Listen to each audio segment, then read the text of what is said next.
Channapatna by election ಅಲ್ಲಿ ಡಿಕೆಶಿ ಸ್ಪರ್ಧೆ ವಿಚಾರ ರಿಪೋರ್ಟ್ ಕೇಳಿದ್ದಾರೆ, ಮೀಟಿಂಗ್ ಮಾಡಿ ಕೊಡ್ತೀನಿ.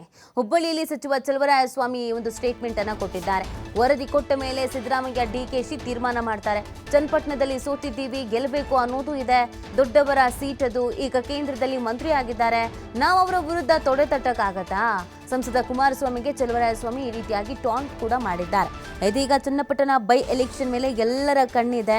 ಯಾವ ರೀತಿಯಾಗಿ ಅಲ್ಲಿ ಸ್ಟ್ರಾಟಜಿಯನ್ನು ಮಾಡಬೇಕು, ಹೇಗೆ ಆ ಕ್ಷೇತ್ರವನ್ನು ತಮ್ಮದಾಗಿಸ್ಕೊಳ್ಬೇಕು ಅನ್ನುವಂಥ ನಿಟ್ಟಿನಲ್ಲಿ ಕಾಂಗ್ರೆಸ್ ಮತ್ತು ಮೈತ್ರಿ ನಾಯಕರುಗಳು ಆಲ್ರೆಡಿ ಸ್ಟ್ರಾಟಜಿಗಳನ್ನು ಮಾಡ್ತಾ ಇದ್ದಾರೆ. ಬಟ್ ಕಾಂಗ್ರೆಸ್ನಿಂದ ಯಾರಲ್ಲಿ ಎಲೆಕ್ಷನ್ಗೆ ನಿಲ್ತಾರೆ ಅನ್ನೋದೊಂದಷ್ಟು ಪ್ರಶ್ನೆಗಳಿತ್ತು. ಬಿಕಾಸ್ ಒಂದ್ಸಲ ಯೋಗೀಶ್ವರ್ ಅವರ ಪುತ್ರಿ ಕೊಡಲಾಗತ್ತೆ ಅಂತ ಹೇಳಲಾಗ್ತಿತ್ತು, ಡಿ ಕೆ ಸುರೇಶ್ ಅಂತ ಹೇಳಲಾಗ್ತಾ ಇತ್ತು, ಡಿ ಕೆ ಶಿವಕುಮಾರ್ ಅಂತ ಹೇಳಲಾಗ್ತಾ ಇತ್ತು. ಡಿ ಕೆ ಶಿವಕುಮಾರ್ ಅವರ ಫ್ಯಾಮಿಲಿಯವರಿಗೆ ಕೊಡಲಾಗುತ್ತೆ, ಅವರ ಪುತ್ರಿ ಐಶ್ವರ್ಯ ಎಲೆಕ್ಷನ್ಗೆ ನಿಂತ್ಕೊಳ್ತಾರೆ ಅಂತೆಲ್ಲ ಹೇಳಲಾಗ್ತಾ ಇತ್ತು. ಬಟ್ ಒಂದು ಕ್ಲಾರಿಟಿ ಕೊಟ್ಟಿದ್ದಾರೆ ಡಿ ಕೆ ಶಿ ಅವರು ಆಲ್ರೆಡಿ. ನಮ್ಮ ಕುಟುಂಬಸ್ಥರು ಯಾರು ಕೂಡ, ಅಂದರೆ ನನ್ನ ಕುಟುಂಬದಿಂದ ಯಾರೂ ರಾಜಕೀಯಕ್ಕೆ ಬರಲ್ಲ ಅಂತ ಮೊದಲು ಹೇಳಿದ್ದೀನಿ, ಈಗಲೂ ಹೇಳ್ತಾ ಇದ್ದೀನಿ ಅಂತ. So finally D K she ಅವರೇ ಸ್ಪರ್ಧೆ ಮಾಡ್ತಾರೆ ಅನ್ನುವಂಥ ವಿಚಾರ ಸಿಕ್ಕಾಪಟ್ಟೆ ವೈರಲ್ ಕೂಡ ಆಗ್ತಾ ಇದೆ. ಇದಕ್ಕೆ ಸಂಬಂಧಪಟ್ಟಂತೆಗೆ ಇದೀಗ ಪ್ರತಿಕ್ರಿಯೆಯನ್ನು ಕೊಟ್ಟಿರುವಂಥದ್ದು ಚಲುವರಾಯಸ್ವಾಮಿ ಅವರು. ವರದಿ ಕೇಳಿದ್ದಾರೆ, ವರದಿ ಕೊಟ್ಟ ಮೇಲೆ ಸಿದ್ದರಾಮಯ್ಯ ಮತ್ತು ಡಿ ಕೆ ಶಿ ಅವರು ತೀರ್ಮಾನ ಮಾಡ್ತಾರೆ ಯಾರು ನಿಲ್ಲಬೇಕು, ಏನು ಎತ್ತ ಅಂತ. ಮತ್ತದು ದೊಡ್ಡವರ ಸೀಟ್ ಅದು. ಈ ಕೇಂದ್ರದಲ್ಲಿ ಮಂತ್ರಿ ಬೇರೆ ಆಗಿದ್ದಾರೆ, ನಾವು ಅವ್ರ ವಿರುದ್ಧ ತೊಡೆ ತಟ್ಟಕ್ಕಾಗತ್ತಾ ಅಂತ ಸಂಸದ ಕುಮಾರಸ್ವಾಮಿಗೆ ಚಲುವರಾಯಸ್ವಾಮಿ ಟಾಂಟ್ ಮಾಡಿ ಮಾತನಾಡಿದ್ದಾರೆ.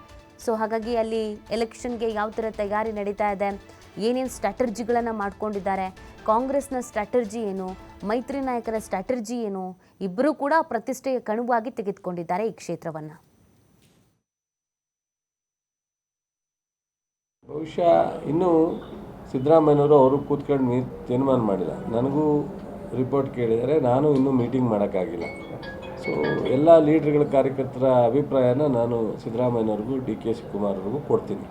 ಆಮೇಲೆ ಅವರಿಬ್ಬರು ತೀರ್ಮಾನ ಮಾಡಿ ಹೈಕಮಾಂಡ್ ಜೊತೆ ಚರ್ಚೆ ಮಾಡಿ ಕ್ಯಾಂಡಿಡೇಟ್ ಫೈನಲೈಸ್ ಮಾಡಿ. ನಾವು ಸೋತಿದ್ದೀವಿ, ಗೆಲ್ಲಬೇಕು ಅನ್ನೋ ಆಸೆ ತಪ್ಪ ಇಲ್ಲ. ಅಲ್ಲಿ ಡಿ ಕೆ ಒಂದು ಮೈಂಡ್ ಸೆಟ್ ಇದೆ, ನಾನು ಅಲ್ಲಿ ಇಲ್ಲಕ್ಕಾಗ ಸೇಮ್ ಆಗ್ತೇನೆ ಅಂತೇಳಿ. ಆ ಥರದ್ದೇನಿಲ್ಲ. ರಾಮನಗರ ಜಿಲ್ಲೆಯಲ್ಲಿ ಎಲ್ಲಾದ್ರೂ ಆ ಅದೃಷ್ಟ ಇದೆ, ಅದೇನು ತೊಂದರೆ ಇಲ್ಲ ಇಲ್ಲಿ. ಸೊ ನಾವೇನಾಗುತ್ತೆ, ಈಗ ರಾಮನಗರ ಜಿಲ್ಲೆಯಲ್ಲಿ ನಾವು ಮಂಡ್ಯ ಮತ್ತು ರೂರಲಲ್ಲಿ ಭಾಳ ಅಂತರದಿಂದ ಲೋಕಸಭೆಯಲ್ಲಿ ಸೋತಿದ್ದೀವಿ. ಈಗ ಒಂದು ಖಾಲಿಯಾಗಿರೋ ಸೀಟನ್ನು ನಮ್ಮ ಕಾರ್ಯಕ್ರಮ, ಗ್ಯಾರಂಟಿ, ಅಭಿವೃದ್ಧಿ ಎಲ್ಲ ನೋಡಿ ನಮಗೊಂದು ಅವಕಾಶ ಕೊಡಿ ಅಂತ ಜನರು ಬಂದು. ದೊಡ್ಡವ್ರ ಸೀಟು, ಭಾಳ ಎತ್ತರಕ್ಕೆ ಹೋಗಿದ್ದಾರೆ, ಅವರು ಕೇಂದ್ರದ ಮಂತ್ರಿ ಆಗಿದ್ದಾರೆ.